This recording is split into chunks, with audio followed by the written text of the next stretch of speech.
Hey everyone, welcome to another episode of Ask GN. It's been a little while. If you forgot how the rules to this game work, post your questions in the comment section below. I will try to get to them in a future episode. We are filming two back-to-back, technically three episodes back-to-back right now. We've got this one.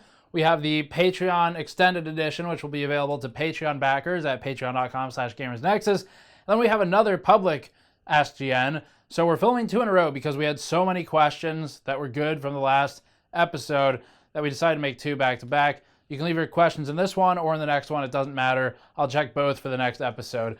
But we will be posting these pretty close to each other, and the Patreon one will go live at the same time as this one for Patreon backers. Before that, this is brought to you by the MSI GTX 1080 Gaming X and Nvidia's Geforce Experience, which allows you to retroactively capture key gameplay moments with shadow play, convert captures into GIFs with new tools, and apply filters to games, #NoFilter. MSI's Gaming X PCBs are high quality with well-built power management and coolers that we've previously recommended. Learn more at the links in the description below. So this first question is pretty good because it's so straightforward. Soupa asks, when can we expect B450 boards for the Ryzen 2000 series? Is the common delay in mid to low tier boards simply because high-end enthusiast boards sell better or have higher profit margins? No, that's not why. And actually the high-end is pretty expensive. There's a lot of R&D money that goes into a high-end BIOS. The Z series and X series boards to some extent do have more features that cost more money to validate. So no, that's not the reason. Typically it comes down to what the CPU maker does. So Intel pushed its 8700K first, AMD pushed its R7, high-end CPUs first, R5's kind of with it, but none of the really low-end stuff yet. And with the original Ryzen launch, it was the R7s exclusively first. So what you end up with is the CPU makers want to push their Halo product. You need a high-end board to go with the Halo product to get the most attention, to kind of, if it doesn't move units, the point of a Halo product is just to get the market's attention so that, like, if you look at the high-end Corsair Obsidian cases, the original ones, that's a Halo product. Because the idea is you look at it and you go, I want that, but I can't afford it, and you wait, and eventually the lower-end one comes out in the same series, and you buy that instead because the first one convinced you to buy it. Or the users who did spend the money on it are so impressed with the quality because it's an expensive product that they will become your evangelists as the manufacturer and tell everyone Corsair or whomever makes great quality, blah, blah, blah, and promote it on the forums for you. So typically the companies like to come out with Halo products first, which means that the high-end boards come out first just because they go together. The CPU vendors do ultimately dictate everything for the most part for the motherboard makers. As for the question, oh, and also Coffee Lake recently was a bit odd in that the low-end boards were delayed into the 2 quarters away from launch or more. So that was odd because Intel pulled in all of their launches last year. X299 was supposed to launch later than it did by a number of weeks. I used to have the details off the top of my head. I think it was at least 3 weeks earlier than it was supposed to be. And then Coffee Lake, same thing. That got pulled in, but validation was still being done on everything else. So you end up with the low-end chipsets shipping later. So that's a lot of that. When does B450 come? I don't have official information. I'm not under any embargoes or NDAs with AMD, but they probably wouldn't put me under one anyway right now. So what I can tell you is that realistically, you look at kind of when companies tend to launch stuff. Computex is right around the corner. We're booking meetings for it already. Computex is the show that happens in Taiwan every year, Taipei specifically, and we'll be there. It starts on June 5th this year, and we typically get there a bit early. So I would anticipate that you'll see new boards and new products in general around Computex time because that is a great opportunity for them to launch stuff because they'll have all the media in one place. Now, whether or not that's when they launch is a different story. Typically, it's more of an unveil, and then they launch later. So we may be seeing prototypes at that point. But I guess the point is, if you're thinking of buying something and you're trying to figure out if you should buy or wait, Computex is really close. So if you can wait, it might be worth it. But that's not me being coy. I don't know something you don't. I'm just saying that's typically when stuff actually does launch. But of course, if you're happy with your options right now, then just buy right now because stuff changes all the time anyway. But yeah, basically my answer is it's not because of profit margins and Probably Computex is when we'll hear about them, but I don't know if that's when they'll launch. Lazarus the Adventurer says, Ask GN, hey Steve, can you tell us some realistic ways that the GPU market might come back in its normal state? With new GPUs now and then and reasonable price availability, is there a way out at this point? Is there a way out? That's a really depressing way to phrase that. Is there a way out of the bad GPU prices? Yeah, I mean, this comes down to memory just as much as it does to GPUs. Because we were talking recently about how I had a memory supplier telling me directly, off the record of course, but directly saying to me, we're making more money than ever. Or things like, we have more money than God, was one of the literal quotes out of the person's mouth. So I would say the memory companies have quite a stranglehold on the industry right now. And they're doing very well. It's not like they're struggling. They'll tell you they have limited cleanroom space, limited fabrication capabilities to meet the demand. Those could be true. But what's also true is they're raking in cash like crazy, and GPUs invariably have memory that go with them, and that costs money. So to put it back into perspective for you, let's talk money, because you're asking about money. So memory on a GPU. GDDR5 costs easily $9 per 8 gigabit module. If you have 8 gigabytes of memory, you have 8 of those modules. So that alone is a good chunk of change, especially considering previously, off of that 8 gigabyte quantity, the cards were $20 to $30 cheaper to produce just last year. So a couple dollars cheaper per module, basically. You're looking at, what is that? That's like $2 to $3 depending. That puts you around $20-ish, 20, 24, something like that.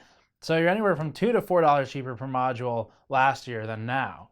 And that hurts because in the very least, the board vendors, of course, are going to charge you for that. They're not going to lose money on it. At most, they might upcharge you because, I mean, there's a cost to them acquiring the product too. They don't just pay the cost of the product. They pay someone to pay for the cost of the product. So that affects price a lot. And I have some other numbers too. I have notes on them conveniently. So $9 easily per HBM module, or sorry, per GDDR5 module is what you're paying for 8 gigabits. And that puts us at, let's say you have 8 of them, so $72, right, for that. That's a really expensive card already. Then you have the GPU cost, the silicon cost. That hasn't really changed very much from what we understand. You have the PCB, not really that expensive. VRM, good ones go up to like $50 cost. Coolers, like $50 for a good one. So cards get expensive fast, but memory is the one major variable. Now, cost has gone up more than $20 or $30 to consumers. So other things that have impacted price, two main things. One of them, giant scapegoat, is crypto mining. Everyone likes to kind of ignore the memory prices. They like to ignore the fact that the board partners don't even want to buy GPUs right now because their new GPU is literally around like months away.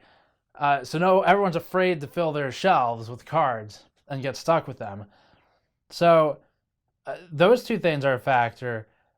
And I don't know, I guess to some extent, although it is a scapegoat, crypto mining, of course, is a factor. So memory price, crypto mining to an extent, and new GPUs coming out, which is, I've kind of given dates already, but I'll get more into detail on those soon. I have other prices for you. HBM. You may have noticed Vega's never really, for the most part, been the price it was supposed to be.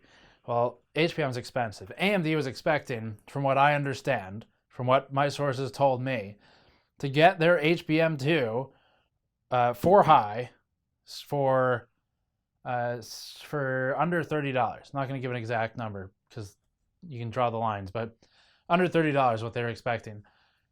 That memory costs $65 directly from the source. I know that. So quite a bit higher than what the original plan was because the price of the memory went up during the period of Vega being created and planned for. Samsung's 8 high HBM2 memory, $120+ for for that. So HBM's exceedingly expensive. I don't have G5X numbers. I wish I did, but I do have GDDR6 numbers, and that's 20% higher than GDDR5. So take the moving target price of GDDR5 and add 20%. That's your price. So yeah, a lot of factors. But to answer your question, is there a way out? Yes. And I think my main way out is, let's see if the prices are more agreeable, family for family product. So if we have a 1080 today that's supposed to be 500, 600 when it launched, to be fair, then will the 1180 or whatever be also $600? If it's not, if it's increased and it's supposed to be the same exact, like a linear product in terms of product stack, a 1080 is to a 980 is to a 780 and so forth, then it should be the same price. But if the GPU makers are factoring this new market condition into it and trying to condition all of us into spending more money on video cards, that's where there's a problem. So to you, I say, wait for a second-ish half of 2018 and let's see where the new GPUs take us. But otherwise, no. Nvidia and AMD can both increase their GPU production, but if the board vendors aren't buying them from Nvidia and AMD, they're not going to do it. So there's no easy way out unless someone decides to. Also, I'll save this for a standalone news post. I have some exclusive information that I've been sitting on for a little while collecting. I'll share this later, but I have a lot more information on this topic specifically, and it's interesting enough that it deserves its own content piece. So check back for that later. Next question. Piers H says, fifth time asking. Sorry, I get a lot of comments. For those of us who don't use Patreon, object to the additional fees for those outside the US and the UK, for example, or who don't want to use Patreon, is it possible to donate via an alternative method? For example, would you accept $2 per month via PayPal or another method, maybe a lump sum, so forth, a blank item on your store? I'm open to ideas, but I really dislike Patreon. And we got another one like this from Mike Estes, who said, another sort of ask Jen, what's the best way to support you and your content or channel, as in the best dollars per way to sponsor? Might be hard to answer. I'm going to take both of these. First question, thank you for posting it, especially for posting it 5 times. I understand your concern. Patreon's pretty good to us, but if you don't want to use it for some reason, then because of as a direct result of your question, and I appreciate it, I added a donate button to the store. So if you go to store.gamersnexus.net, we would of course prefer that you get something for your money. That's why it's there. I'd like you to have something in return, but maybe you only want to give us $2 or $3 or something. You don't want to buy, $20 shirt or whatever. Then you can go to the store. In the bottom left, there's a donate button, and I get all of that except for the PayPal or whatever credit card processing fees. So that's probably the best way to donate if you truly wanted to donate. I would love for you guys to actually get something for your money, though. So Patreon is a good way for us to have a system that we can give people different things. So like access to special videos like the AskGN Extended Edition. And they're not meant to be that special because we don't want to take content away from the main channel. It's just extra content. But that wouldn't be made otherwise. So that Patreon's the only way we do that right now. Same for the behind the scenes stuff, which is infrequent but interesting. And we have a couple of other things like Discord access. But I totally understand if you don't like Patreon. And we have a donate button now. So if you want to use it, store.gamersnexus.net. If you don't want to pick up a product, buttons in the bottom left. We very much appreciate it. That kind of stuff goes towards keeping us in business, letting me do stuff like buy cases and Titan Vs and whatever when we're not on review lists. Now, Mike Estes, your question was actually pretty interesting. What's the best way to give us money? So again, the best way to give money is, I guess, kind of depends on your definition. If it's which method of giving money gets us the most of it, then obviously a straight donation. Patreon takes 5%. Some of you use Super Chat.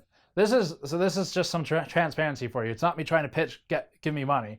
It's me saying this is how the system works in the world that we all live in, the tech world. Patreon, 5% off the top. Not bad at all.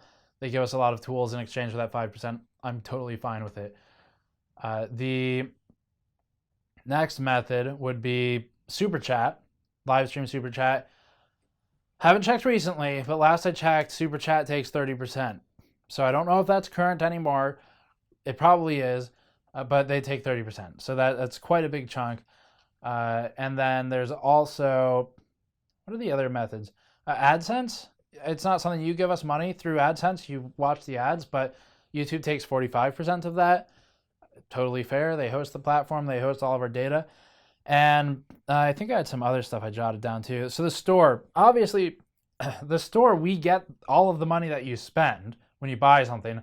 I still have a product cost to buy the thing that you bought.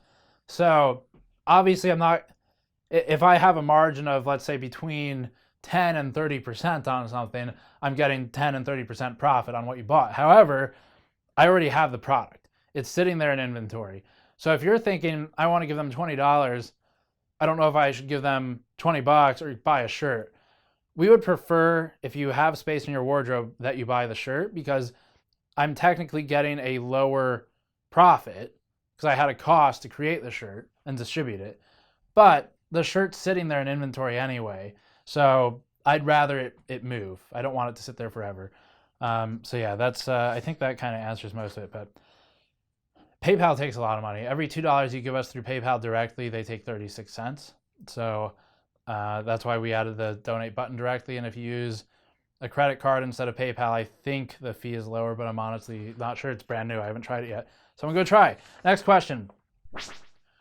This is posted on Patreon. Hello, GamersNexus. I would like to ask more about the reason why you were cut out and had to buy Ryzen 2nd Gen samples. This is a video from Tech of Tomorrow. They linked the video about AMD trying to control the process and nature of testing. Some other tech tubers have replied in the comments, either in support or against. Seeing as you guys didn't get samples, could it be AMD is simply not bothering to send samples to those reviewers they already know can't dictate testing methodology? First off, I did not watch that particular video, but I have been made aware of it.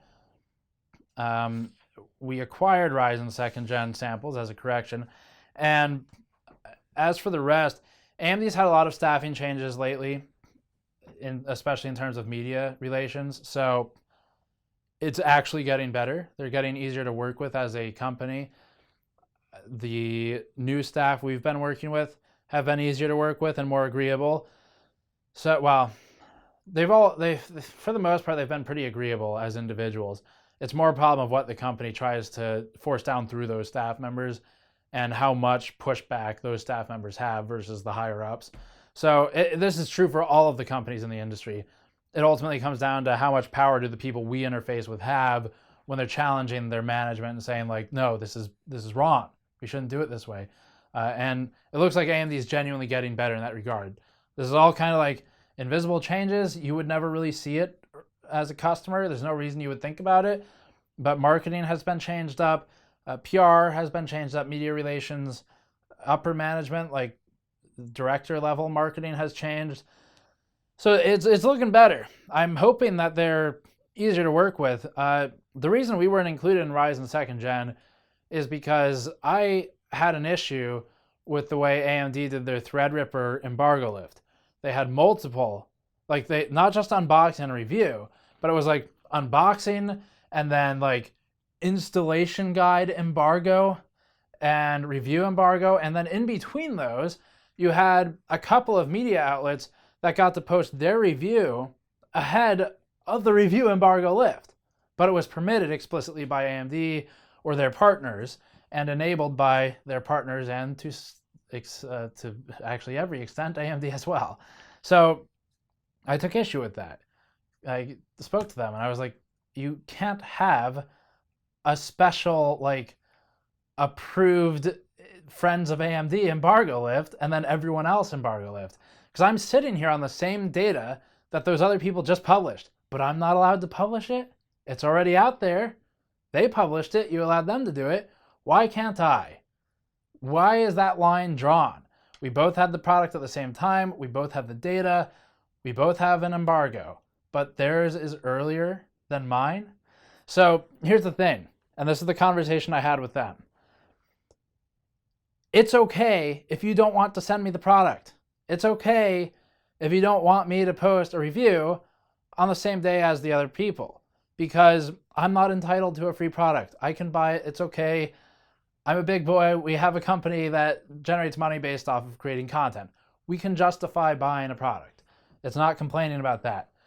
It's complaining about the ethics of special embargoes, even though everyone has the same information. So it's suppression. And that's the problem I had with it. So I explained that. I said, it's fine. Next time, don't send it to me. Because I don't want to sit there with information, sit on my hands and watch other people get to post it when the rest of us who aren't on the special list aren't allowed to. And so they didn't. They didn't send us the stuff, and that's fine. I literally asked for that and preferred it to be that way. Because, I mean, frankly, if there's no, like, unspoken understanding from the representatives that we're going to comply to rules that I don't agree with, then I can do whatever the hell I want. And we actually did wait for the embargo to lift, because my word I gave AMD, their representative gave me their word at the time of we won't do this again with the special embargoes. And this was back when the Threadripper thing happened. And I said, okay, fine. I'm not unpublishing my thermal data because I disagree with all of this anyway, and I can't take your word for anything because it's already been done. However, what I will do is I will give you my word that when I get products in advance, and I will without your help, that we will not publish the data unless we see early embargoes for special people. So they in fact did keep their word, and I kept mine. So I would say things are improving quite a bit. I wanted to clear that up because I've seen a lot of posts on forums and stuff where people speculate about why we went the way we did with Ryzen 2nd Gen and with the APUs, and they're all so wrong. Yeah, no, that's it. I mean, I disagreed with their Threadripper stuff. I chose to fight the battle, and I chose to give up the review samples because I knew that they wouldn't like how I handled the situation, but I had a point to make, and I made it, and lo and behold, Ryzen 2 is much better. So thank you, AMD, for listening to my point. New staff are great. I'm really looking forward to working with them more. Relationships building back up. So yes, I would say that's my take. I have so much more I could say, but that's specifically to the topic of what Tech of Tomorrow was talking about working with AMD. That's kind of the last couple of months of my experience. There's no need to go back further because all the staff has changed for the most part. So when people change, the company more or less changes to some extent anyway. So that's my version of his story. They've gotten a lot better, and it's our job as media to not allow those kinds of things to influence our reviews. Clearly it didn't, because I was pretty positive about 2nd Gen. I was pretty positive about the APUs, and that's after having a bitter debate over how Threadripper was handled. And we were positive, by the way, about Threadripper. So I would say we've succeeded in not allowing it to impact the view of the product. The product didn't do anything wrong, but there are two different things we stand for. There's the consumer and the product review. How well does the product do? And then there is the company and making sure that they are not bad to work with. So we kind of fought both those battles at the same time, and it turned out pretty well. I'm very happy with it. And all that stuff's like behind the scenes. We don't typically talk about it. It happens all the time. It happens with all the companies. We pick and choose battles. We fight a lot of them behind the scenes, argue with people over like, no, this is wrong. You shouldn't do this. This is unethical, or this is just really messed up. Like, here's all of our reasons why. It's not stuff we publish. It's just like you try to work with the people and make sure everyone understands each other so that you can come to a reasonable agreement and compromise of how the industry should work. Of course, the manufacturers ultimately have the most power, but we're independent, so also I can do whatever I want. Next question is AwesomeGamer919. Anandtech recently found HPET settings could massively impact performance on Intel i7 800Ks, 8700Ks, I guess. Have you looked into HPET, and related settings at all? Yeah, we discovered that about a year ago, and we're an enthusiast site, so we benchmark with settings that make sense for our audience. AMD, I believe, asked for HPET to be disabled for either Ryzen or Threadripper. I think Threadripper. Intel has asked for it to be disabled. And when I say asked, I don't mean they said like it needs to be off. I mean they said, hey, we found these performance problems. You should turn it off. And both the companies said that. So we kind of found that before they talked to us about it with X299. I think the 7900X is when we first encountered that before publication. And we encountered it again with all of our hardware bot competitive overclocking, where it can mess up some of the performance with certain tests we were running on X299. So yeah, we've already accounted for HPET in all of our testing and discovered it a while ago. Bradley Petersen, AskGN, are some reviewers or media outlets friends? Who are some of your friends? Also, thanks for highlighting my comment. I know you have a pretty high standard. That's why I'm subscribed. Thank you for subscribing.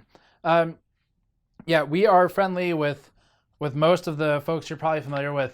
The reason I'm putting this question here, I'm not going to go through and name people specifically, but the reason I'm putting it here is because obviously we're all competitors. We're all going for kind of the same audience. You might watch my 2700X review or not someone else's. You might watch someone else's, but not mine. At the end of the day, you're not going to watch 30 of them. So we are competing, but there's a lot of value to still working together. A lot of us will talk with each other before reviews and just say like, I need a sanity check. Please help me. Does this look like what you're seeing? Because these products, you have to remember, are unreleased. There's no forum posts or anything like that. So we try to work together. Even though you're competitors, you're friendly competitors. And it's not like the really large corporations where you're all trying to kill each other. It's a lot different when it's a bunch of small individuals who are trying to represent the consumer. And I also wanted to point out that to some extent, there's a lot of value in being friendly with your competitors in this kind of position, because we are in a less powerful position than the companies that provide the product review or that we acquire, whatever. Because ultimately, the companies don't need any of us. They can find the way to create new influencers if they have to. If people disappear, they'll make sure new ones rise up. But that's the same reason that the media outlets that we talk with that are out there, it's best to try and work together on stuff and kind of keep an eye out for each other for when the companies do try to pull shady shit, so that we can all band together on it when it's important. And you just kind of hope that the companies get enough feedback from us before product launches that they will change their minds. And that's why there's value in being friendly with your competition or being friends with them. So yeah, but the answer is yes, of course. We see these people. I see a lot of people that you guys watch that post stuff to YouTube. I see a lot of them more per year than I see local friends, because we travel so much and see each other at all these shows. So yeah, of course you get friendly with them. Next question. I think that's the last one. Last two. TJCCBR47 says, do you think the constant shift in Radeon brand did harm to AMD in the long run? They had since 2007 Radeon HD 2000, HD 7000, R9 200, 300, R9 Fury. I get your point. RX 400, 500, now RX Vega. Nvidia, on the other hand, used Geforce GTX since 2008. It's so hard to say. ATI had a pretty strong brand. AMD had developed pretty strong branding, I would say, towards throughout the HD series and into the R9, eventually R9 series. I